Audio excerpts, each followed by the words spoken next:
Bozo's Circus is on the air.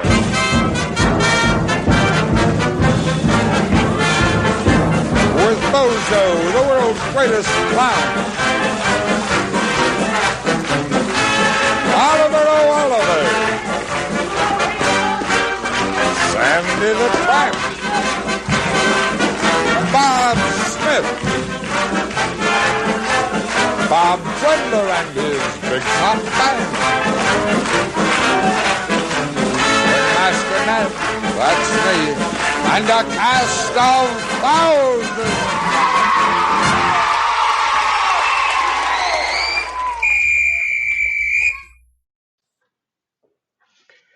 Hello, everyone. Welcome to Van Chicagoland Stories, the podcast.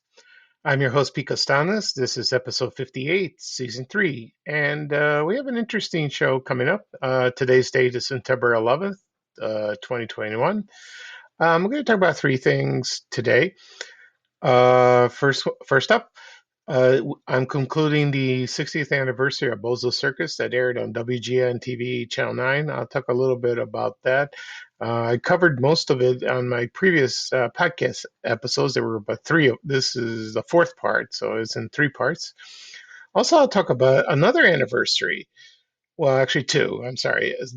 Another 60th anniversary will be the premiere of the Dick Tracy show that hosted by Ray Rayner, and that aired in 1961.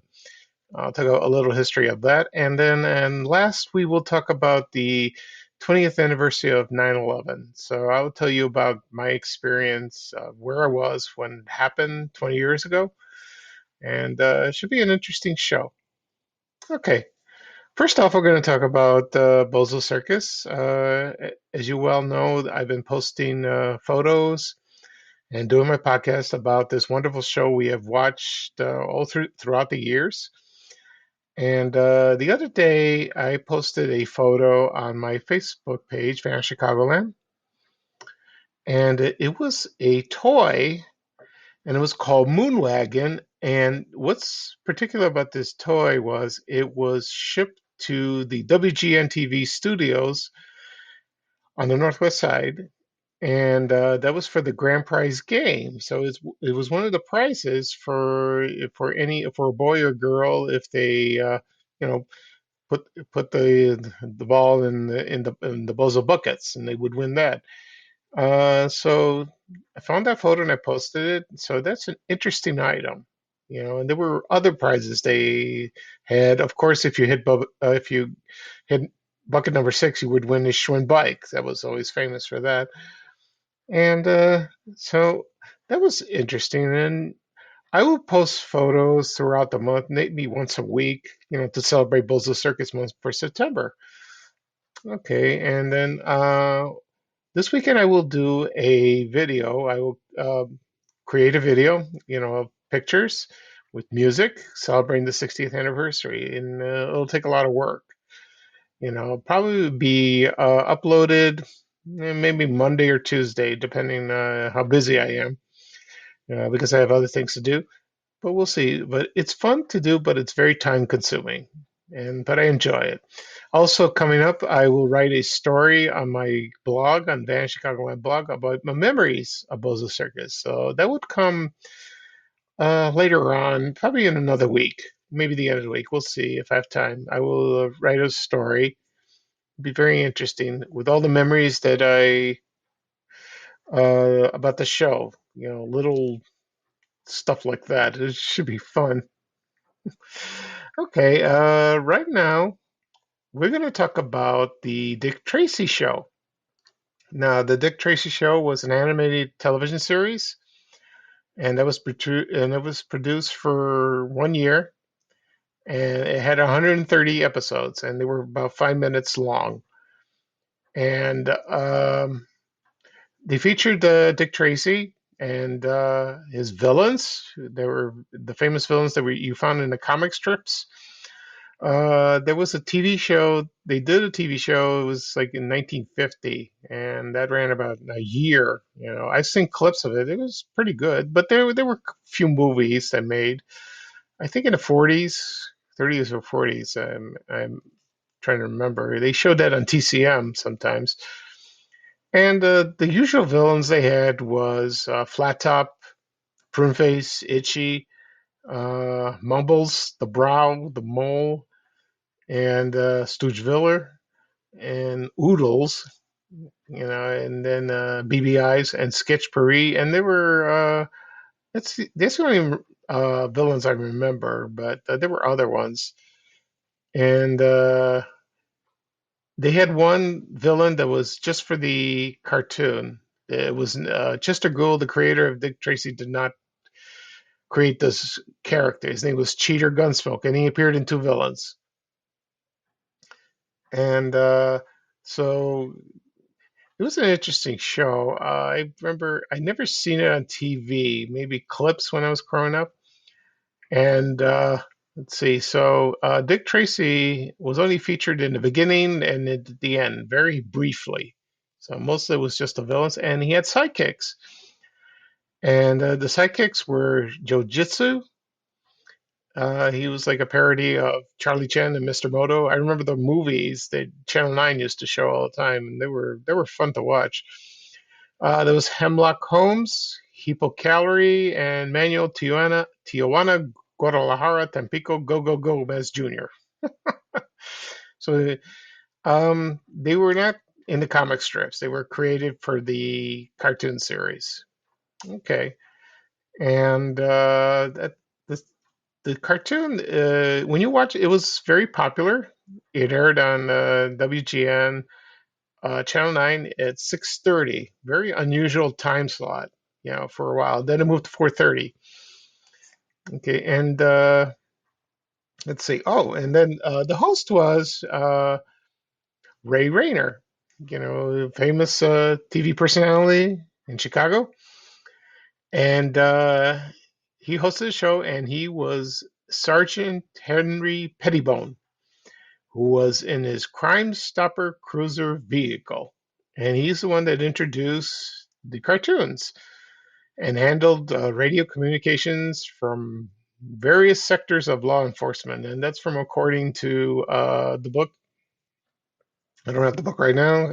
It was the children's television book. I mentioned that in the previous podcast. It featured two Dick Tracy cartoons, and it had one cartoon called QT Hush, and he was like a Sherlock Holmes type. I remember watching that on TV. Anyway,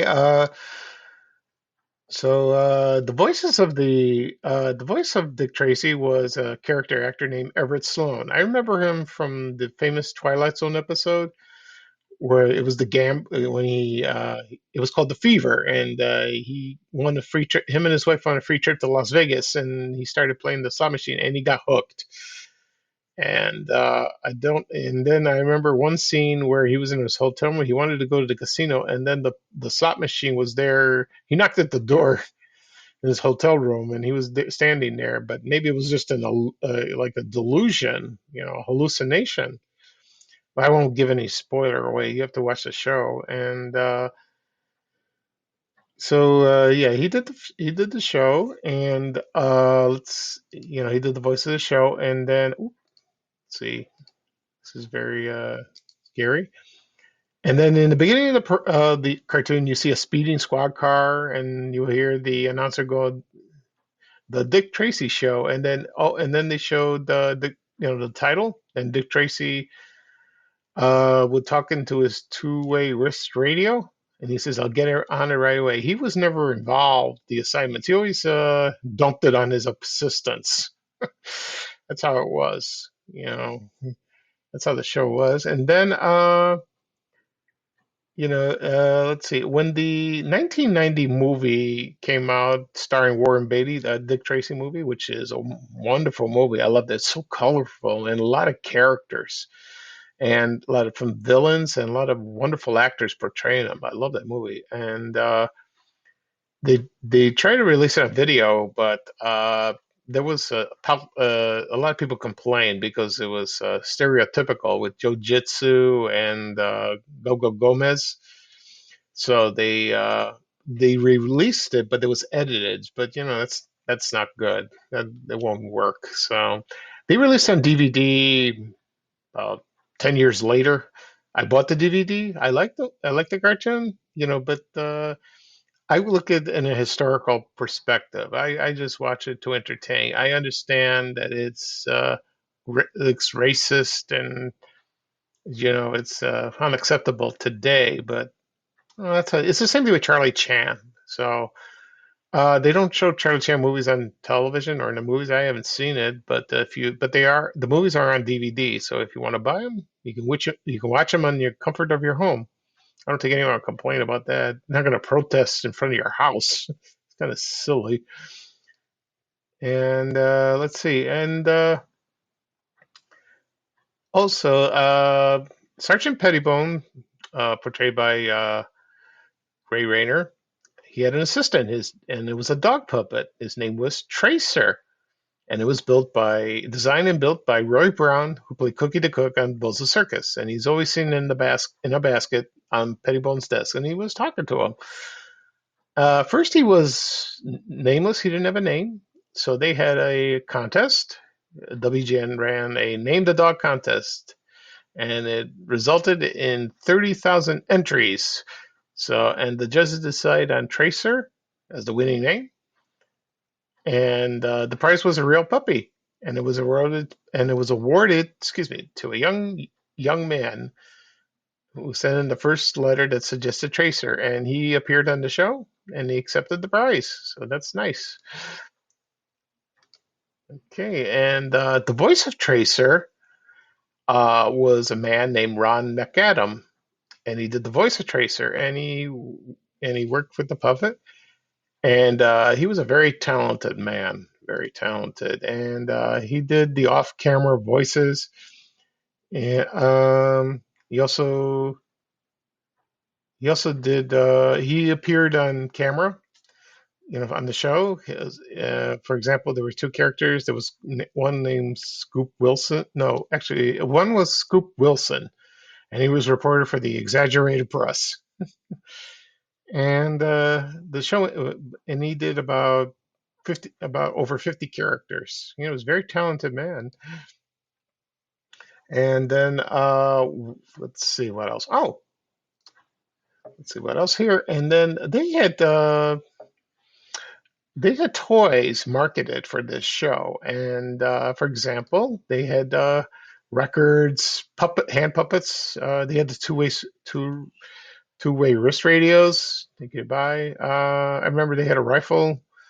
Mattel marketed those toys. It's kind of strange. And then there was one called the Dick Tracy Crime Stoppers Club Kit, and that consisted of, let's see, there was a picture of Dick Tracy in jiu-jitsu, 2 Dick Tracy Crime Stoppers textbook, a summons book, a secret code maker with a wood slide with instructions. There was a Crime Stopper Club fingerprint identification pad, and a Crime Stoppers red plastic ID holder, a red fingerprint ink pad, and a keychain flashlight, and a toy plastic magnifying glass.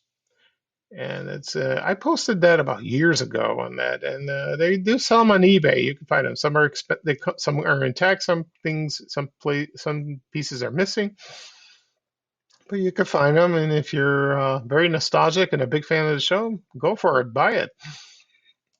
I would do that, but if I had the money. Okay, I will play the intro to the Dick Tracy Show cartoon series. And then when we come back, I will talk about 9/11 memories. So here you go.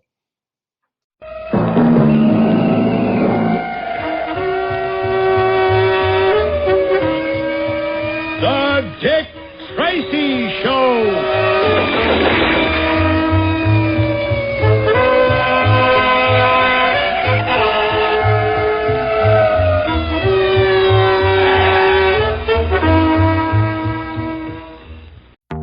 Flex your business with an American Express Business Gold Card. You'll earn 4 times membership rewards points on your top 2 eligible spending categories, like transit and electronics, each month, on up to $150K in combined purchases per year. Plus, you can now earn 3 times membership rewards points on flights and prepaid hotels booked on AmexTravel.com. Terms and points cap apply. Learn more at americanexpress.com/business-gold. Amex Business Gold, built for business by American Express. Okay, I am back. I hope you enjoyed the introduction of the Dick Tracy show. Excuse me. And so that was a fun show to watch. I have it on DVD, and I've seen all the episodes, so I've seen it twice all the way. It got a little repetitive of that. And then one note about this show is they did a crossover episode with Mr. Magoo because they were the cartoons were created by the same company, animation company, that is from UPA.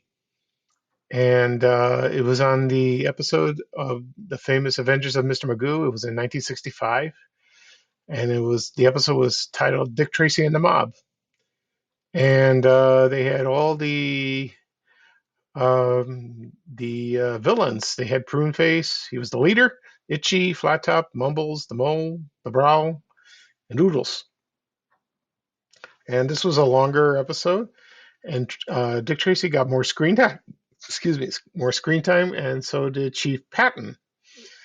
And none of his assistants were on that episode. Like, for example, Hemlock Holmes, Joe Jitsu. They were not, featured. So I would love to see that one. I've never seen it. Okay. Right now, I'm going to talk about another anniversary. It's a very sad one because the anniversary of Bozo's Circus and the Tracy Show. It's also the 20th anniversary of the 9/11 attacks. And someone, when I posted something about the 60th anniversary of Bozo Circus, there was a young man. He commented and says, "Why are you doing this? Why are you celebrating, this anniversary of a TV, of a TV show in Chicago?" And I asked him, "How old are you?" And he says, "I'm 15." Well, he was young. He didn't understand, but I do. We have to. It was Bozo Circus did a debut on that date, but it was not just that. 9/11 was not the only anniversary on September 11th. There were other shows, and hopefully there wasn't under tragic events. So, I explained to him, and I was going to suggest that, why don't you ask your parents? They can explain to you, because when 9/11 happened, he wasn't born yet. So he didn't understand, It's hard to explain. But after I explained what I was doing, then he commented again and said he apologized. That was very nice of him, because others would just not say anything or just be nasty towards me. Well, that's fine with that. Anyway, I will discuss where I was on that terrible day. I was on my way to work. I worked for America's Best Travel. It was a corporate travel agency. We booked flights for business travelers. It was located in Rolling Meadows, Illinois. When I woke up in the morning, I turned on the news, and I was getting dressed, and I was on my way. And then all of a sudden, I heard the first tower was hit around 8:45, Chicago time. And I was talking to my mother, and I was on my way. And I told Mom, I told my mother, please watch the news. And she did. When I got home later that day, she did, and she watched the entire thing happening all day long. She neglected her housework, most of it, but she did, back and forth. And so I was in the car radio. I'm listening to the news. Then later on, the second tower hit.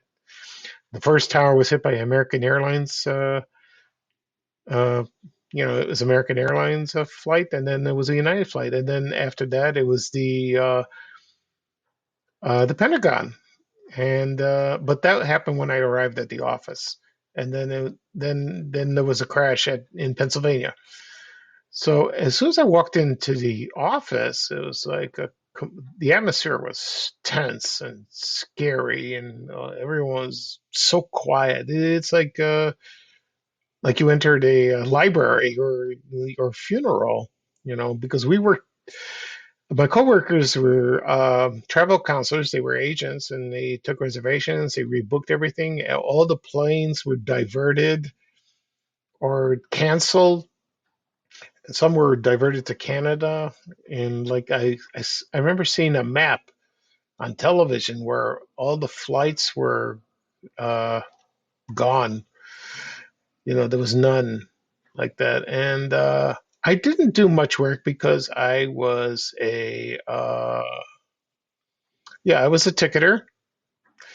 I issued tickets, hotel reservations, car reservations. I did other duties or FedEx airline tickets. I don't think e-tickets were then, electronic tickets. I think they were. I don't remember exactly. It's been a long time. And I didn't do much work because there was nothing to be issued, because everything was canceled. And that day was rough. It was so rough. And I found out there was a rep from Qantas Airlines. She used to visit us, and she was a very young lady, very nice, from Boston. And she was the last passenger boarded on American Airlines Flight 11 that hit the first tower. And later on, we found out that the international team heard about she was when they released the name, she was on board. Oh, that was devastating because we knew who she was. And I heard from other accounts from my office, and we had the Sears account. I think there were two clients that were boarded on the plane. They got killed. And I don't know who else exactly. And also, American Express had an office in the Twin Towers, and there were 11 employees. And when the towers collapsed, they were in there. They didn't escape, and they perished. It was horrible, horrible because we lost 11 employees. Kind of coincidental that happened on September 11th. And every year we honored them. I post a photo of it's like a memorial they built, honoring the 11 employees that died in the 9/11 attacks. And then, so it was a sad day, and everyone remembers where they were. And that week, it was on Tuesday, September 11th. The rest of the week it felt long, very long and tiresome. Oh, it was awful. It just dragged. And then everything shut down. Businesses, everything. We were mourning the country. And then probably the following week, everything started going back to normal. Business as usual. The president at the time, George W. Bush, said, "Please go on with your lives, but still don't forget these people that perish, and 9/11 attacks, and it was devastating like that.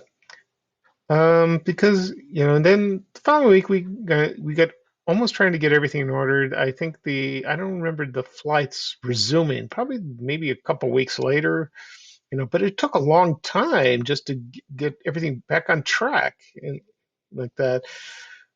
And the TV coverage was nonstop. I remember it was practically every day, 24 hours a day for at least at the end of September.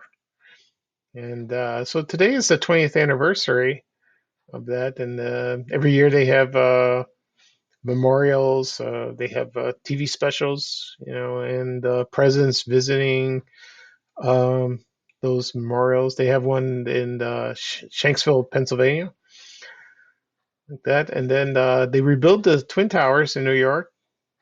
I heard they're not finished yet. And there's also the St. Nicholas Greek Orthodox Church, and that was destroyed. They tried to rebuild it, but there's a shrine right now. So hopefully it'll be rebuilt and become a beautiful church. I visited the Twin Towers in a few years prior. I went to New York on a trip, and I was there, but I didn't visit the church. I regretted that. I don't know why. I forgot all about it. I wanted to go see it. It was eerie because I was there on the few years prior. So that was awful. So my prayers to the family of the victims. You know, we just hang on, and we will never forget you. Okay. that'll be all for today. That concludes episode 58, season 3, for Vanished Chicagoland Stories, the podcast. I will do another podcast, I don't think tomorrow, because I'll be working on my new video for the 16th anniversary of Bozo Circus, probably Tuesday. So we'll see about that. And one final note, I found out yesterday that WGN TV news anchor woman Allison Payne has passed away. She died on September 1st. So I will talk about her on my next episode, about my memories watching her, because she was a lovely lady, and such a shame. Okay, that'll be all for today. I leave you off with the last mention of Bozo Circus. It is the Grand March led by Bozo the Clown. Take care, everybody, and so take it away, Ringmaster Ned, to announce the Grand March at Bozo Circus. Bye-bye, everybody. And of course, we thank you very much for letting us be with you. We hope that it was an enjoyable hour for you. It was for us, it always is. And now, if you will, stand up, please, and join us in our Grand March.